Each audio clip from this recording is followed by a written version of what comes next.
জয়নিতাই, কেমন আছেন সবাই? আজকে যে আমরা যে রবির যে ভিডিও সিরিজ যে করছি তার সপ্তম ভিডিও। রবি যদি ষষ্ঠভাবে থাকে তাহলে কী ফল দেয়? ষষ্ঠ ভাব শত্রুর ঘর, ষষ্ঠ ভাব সুযোগের ঘর, এবং ষষ্ঠ ভাব কারাগারের ঘর, ষষ্ঠ ভাব ঋণের ঘর, এগুলো সবই বলা যায়। রোগের ঘর। ষষ্ঠভাবে যদি রবি থাকে তাহলে প্রথম কথা হচ্ছে তার অনেক কাজের অনেক সুযোগ আসে, কর্মের অনেক সুযোগ আসে, অনেক যোগাযোগ আসে কাজের ক্ষেত্রে। তবে এদের নানান রকম রোগ হতে পারে, যেমন মাথার কোনো রোগ, মাথা ব্যথা, নার্ভের রোগ এসব হয়। চোখের কোনো সমস্যা হতে পারে, হাড়ের কোনো সমস্যা হতে পারে। এগুলো ষষ্ঠভাবে রবি থাকলে হতে দেখা যায়। কি খারাপ ভালো যাই থাক, এই কিছু না কিছু এই তিনটের মধ্যে কোনো না কোনো বা দুটো রোগ একসঙ্গেও হয়ে যেতে পারে, বা তিনটেই হতে পারে। এটা ভালো থাকলেও হবে। দ্বিতীয় কথা হচ্ছে যে যেহেতু বললাম যে অনেক কর্মের সুযোগ এদের জীবনে আসে, সেখানে কাজও বহুত ছাড়ে আর ধরে এরকম একটা ব্যাপার আর কি। মানে বহুত কাজ এরা পায় এবং বহুত কাজ এরা করে। স্থায়ীভাবে কোনো চাকরি যদি করে থাকে তাহলে স্থায়ীভাবে এরা চাকরি করে না। রবি ভালো হলে সাধারণত চাকরির সুযোগটা বেশি দেয়, সে এই কথাটা বললাম। এবার একটু বিস্তারিত আসি। জাতকের রবি যদি ষষ্ঠে যদি থাকে তাহলে জাতক শক্তিশালী হয়, প্রভাবশালী হয়। ষষ্ঠ ভাব আগেই বলেছি, রোগ, ঋণ, শত্রু, দৈনন্দিন কাজের সাথে সম্পর্কযুক্ত। তাই অবস্থানে রবির উপস্থিতি মিশ্র ফল দিতে পারে।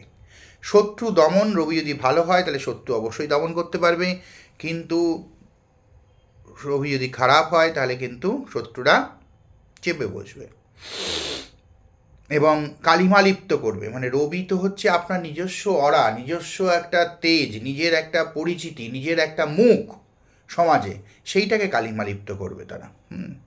মানে আপনার মান সম্মান, প্রভাব প্রতিপত্তি, আপনার যে সমাজে গিয়ে পাঁচটা লোকের সামনে দাঁড়িয়ে কথা বলার যে ক্ষমতা, সেগুলোকে নষ্ট করবে। এটা খারাপ হলে। ভালো হলে সেগুলোই বাড়াবে এবং আপনার আপনার ব্যক্তিত্বের দ্বারা দমিত হবে। পেশাগত সাফল্যের দিক দিয়ে আগেই বলেছি, কর্মযোগে উন্নতির সুযোগ থাকে অনেক। প্রচুর সুযোগ পায়, প্রচুর সুযোগ নেয় এবং প্রচুর সুযোগ ছাড়ে, এটাও ঠিক। জাতকের মধ্যে নেতৃত্ব দেওয়ার ক্ষমতা থাকে, তারা প্রায়শই একাধিক চাকরি সুযোগ পান, আগেই বলেছি। চিকিৎসা, আইন এবং সরকারি কাজে এরা ভালো উন্নতি করতে পারে। স্বাস্থ্যর দিক দিয়ে বললাম ষষ্ঠে রোগের স্থান, তাই রবি এখানে থাকলে যেমন রোগ সৃষ্টি করে তেমনি রোগ নিরাময়েরও একটা উপায় দেখা দেয়। তবে একটা কথা মনে রাখতে হবে, 2 বা 3টে রোগ এদের হবেই। তার মধ্যে একটা নার্ভের রোগ হওয়ার সম্ভাবনা আছে, বা মাথার কোনো রোগ হওয়ার সম্ভাবনা আছে, চোখের রোগ হওয়ার সম্ভাবনা আছে, হাড়ের রোগ মানে গাঁট বাত, এই ধরনের যে রোগ, হাড়ের ক্ষয়ে যাওয়ার রোগ, এগুলো হওয়ার সম্ভাবনা এদের থাকে। এর মধ্যে যে কোনো একটি, 2টি বা 3টিই হতে পারে। এরা খুব আত্মবিশ্বাসী হয়, সাহসী হয়, চ্যালেঞ্জ মোকাবিলা করার ক্ষমতা খুব প্রবল হয়।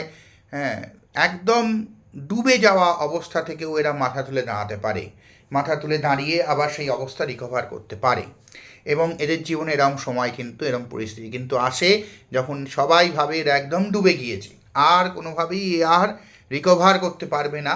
এটা আমি সামাজিক, অর্থনৈতিক বা যে কোনো ক্ষেত্রেই বলুন না কেন, সব ক্ষেত্রেই এরা কিন্তু তারপর আবার রিভোল্ট ব্যাক করে এবং ফেরত আসে আর কি।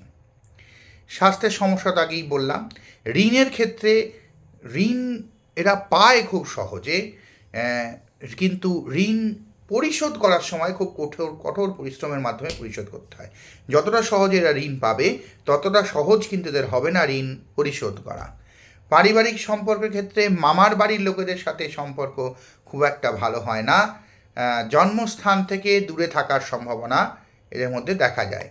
যতটা আপন লোকেদের মধ্যে ঘিরে এরা থাকবে, যেমন সাধারণত যেখানে যে জন্মেছে সেখানে তার আশেপাশে অনেক আপন লোক থাকে, রিলেটিভস থাকে। এই রিলেটিভস থেকে যত এরা দূরে থাকবে তত এরা ভালো থাকবে, এই হচ্ছে ব্যাপারটা আর কি। এদের মধ্যে একটা মানসিক অস্থিরতা বা দুশ্চিন্তা দেখা দিতে পারে, যার ফলে প্রতিভা পুরোপুরি বিকশিত নাও হতে পারে।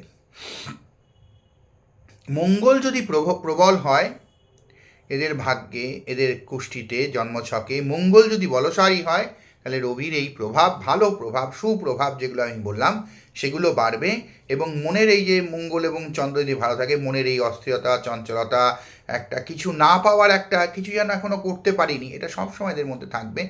কিছু যেন এখনও করতে পারিনি, এখনও অনেক কিছু করার বাকি, এটা মৃত্যুর আগের মুহূর্ত পর্যন্ত এদের মধ্যে থাকবে, সেগুলো একটু কম হবে, এই হচ্ছে ব্যাপার।